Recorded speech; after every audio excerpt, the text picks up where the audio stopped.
Bismillahirrahmanirrahim. Di Jakarta itu banyak habib-habib palsu. Paham kamu? Nah di Banjar juga ini saya lihat banyak habib-habib palsu. Habib-habib palsu yang bikin rusak nama habaib. Datang ke haji-haji, beli tongkat 15.000 Pak Haji. Ini tongkat Sunan Ampel ini. Ini 1 miliar saya jual ke Pak Haji. Ada yang asli, ada habib asli yang begitu, ada juga yang palsu. Nah, karena begitu banyak merajalela habib-habib yang palsu, saya jelaskan dikit aja tentang orang-orang yang mengaku sebagai habaib. Saudara-saudara, habaib itu bid'atur rasul, darah daging Nabi. Anak cucunya Nabi, aduh panjang itu kalau mau dijelasin. Intinya saja, yang menjadikan seseorang habib itu bukan muka. Ada orang hidung mancung, bisa jadi habib? Tidak bisa.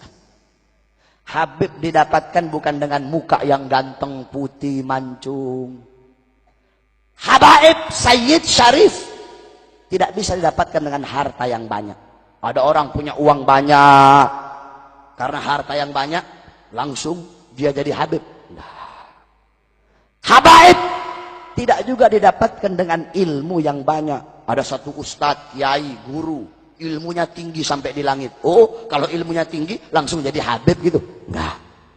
Bahkan dikatakan dalam syair, seorang alim apabila dia gila, dia tidak lagi disebut alim.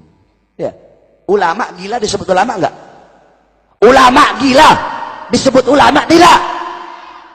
Habib gila tetap dipanggil habib. Karena walaupun dia gila nggak hilang. Karena apa? Karena zat darah dagingnya Rasulullah. Jadi yang menjadikan seseorang habib itu bukan muka. Ada orang mukanya nggak mancung, mukanya sama kayak kamu pesek, tapi habib. Punya darah dagingnya Rasulullah. Garis keturunannya nyambung sampai Rasulullah Sallallahu Alaihi Wasallam. Nah, terus apa hukuman bagi orang-orang yang seperti itu? Dalam hadis qala Rasul, man intasaba ila ghairi abihi fahuwa mal'un. Barang siapa yang tidak bernasab kepada nasab bapaknya, maka itu orang dilaknat, terlaknat, dilaknat oleh Allah. Orang kan kalau ngaku habib berarti nggak ngakuin bapak aslinya. Iya kan? Nah ini orang mal'un ini, orang dilaknat ini.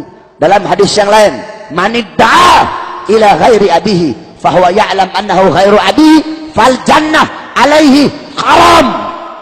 Barang siapa yang mengakui orang lain sebagai bapaknya atau mengakui nasab lain sebagai nasabnya, ente alkohol ngaku asgaf, yang satu alkalin ngaku alkaf, mengakui nasab lain sebagai nasabnya, mengakui orang lain sebagai bapaknya, sedangkan dia tahu, bukan enggak. Kalau dia enggak tahu enggak dosa.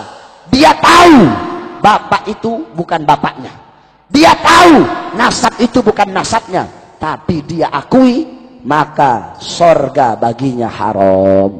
Kalau haram masuk sorga berarti masuk mana? Kalau haram masuk sorga berarti masuk mana? Ada orang datang, Beb Bahar, kenapa? Anak semalam mimpi ketemu Rasulullah. Terus Rasulullah ngasih anak gelar apa? Al-Idrus. Beb, iya kenapa? Anak semalam mimpi apa? Ada cahaya. Terus dia bilang anehnya segaf. Oh, ente dapat nasabnya itu dari mimpi. Iya Beb, dari mimpi. Kalau ente dapatnya dari mimpi, ngakunya juga lewat mimpi. Betul? Dapat Al-Idrus dari mimpi, dapat Asegafnya dari mimpi, dapat bin Semitnya dari mimpi. Kalau dapatnya dari mimpi, ngakunya juga lewat mimpi. Jangan sembarangan ngaku-ngaku habaib. Dipikir enak kalau jadi habib. Jadi habib nggak enak. Kamu berbuat dosa 1, habib bikin dosa 2. Kamu pikir enak jadi habaib? Al-Habib Ali bin Ja'far As-Segaf, ahli nasab, beliau sudah bilang, kamu cukup menjadi umat Nabi itu udah enak, udah nikmat jadi umat Nabi. Ngapain mau ngaku-ngaku jadi habib? Makanya kamu baca kitabnya Abuya. Kitabnya Abuya kalau nggak Syarafu Ummatil Muhammadiyah. Itu yang menjelaskan tentang kemuliaan umat Rasulullah. Kamu baca itu. Kitabnya Abuya Maliki. Udah enak jadi umat Rasul. Pakai mau ngaku-ngaku Habib. Tidak ada. Ilmu nasab itu ada mardudun nasab, ada maktuun nasab, ada maskukun nasab, ada majhulun nasab. Oh banyak itu. Maka jangan sampai ngaku-ngaku habaib. Jadi umat Nabi udah enak. Kita doakan mudah-mudahan para habaib kita di Banjarmasin, Allah panjangkan umur beliau, Allah sehatkan jasmani dan ruhani beliau. Wabil khusus keluarga besar daripada sahibul hal Al-Habib Salim bin Hamid Al-Kaf. Mudah-mudahan Allah jadikan keluarganya anak-anak salehah, alim, alimah, jayyah, abid, abidah, zahid, zahidah, wari'ah. Amin ya rabbal alamin.